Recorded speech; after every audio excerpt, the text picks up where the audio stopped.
today we're going to talk about equivalent ratios. I have my shirt on the right way today, so no tag hanging out. That was quite embarrassing, but what can you do? Stuff happens. All right, so yesterday we introduced ratios, and we talked about ratios being very similar to fractions.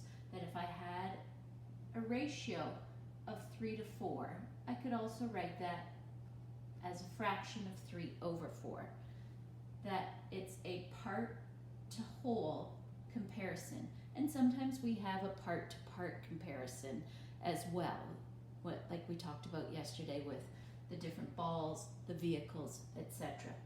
So when we talk about equivalent ratios, we're talking about exactly what we did with fractions. Don't roll your eyes when you hear the word fractions. This is one of the easiest things we did.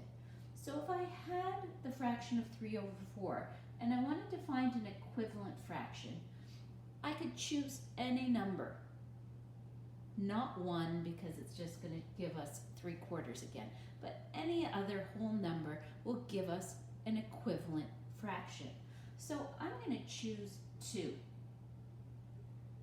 Remember the law of fractions. Whatever I do to the top, I do to the bottom. Whatever I do to the bottom, I do to the top, so that that fraction stays balanced. 3 times 2 is 6. 4 times 2 is 8. So 3/4 and 6/8 are equivalent fractions.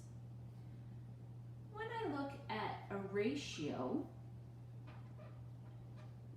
it's the exact same thing.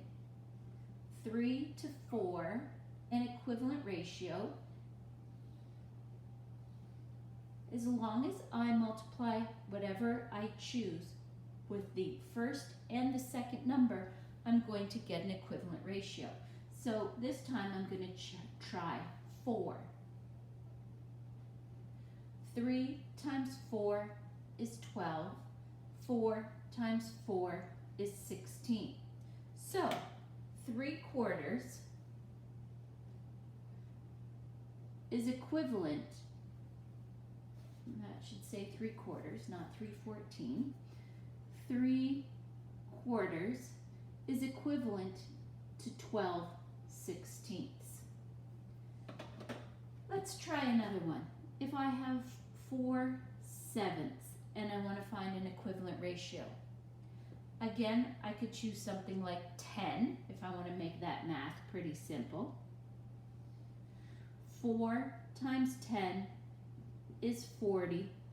7 times 10 is 70. 4/7 is equivalent to 40/70. Now, just like when we're talking about fractions and that we can reduce a fraction and a ratio, sometimes we can find a question that, say we had 12/15.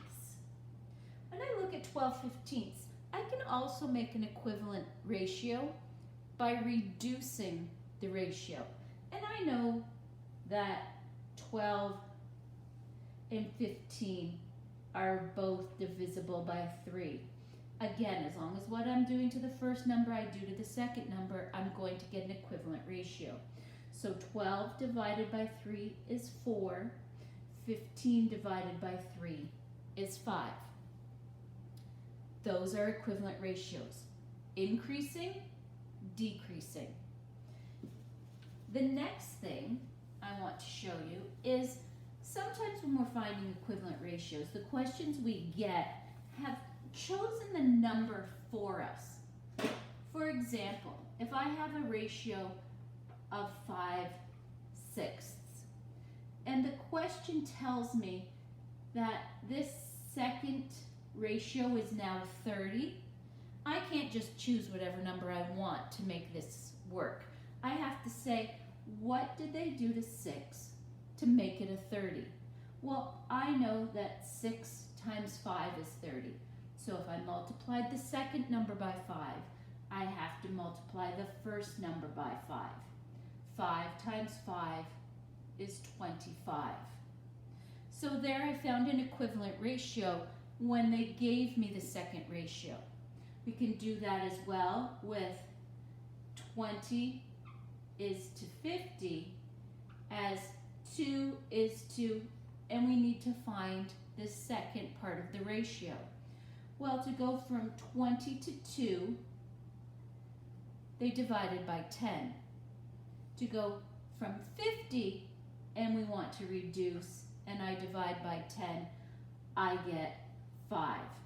So 20 is to 50 as 2 is to 5. This is where using your multiplication tables at the front of your math rule book will be very helpful, as well as you can use your calculator for this. Again, I'm not testing whether you can multiply and divide. I'm checking out whether you understand how ratios work. So that's all there is for equivalent ratios.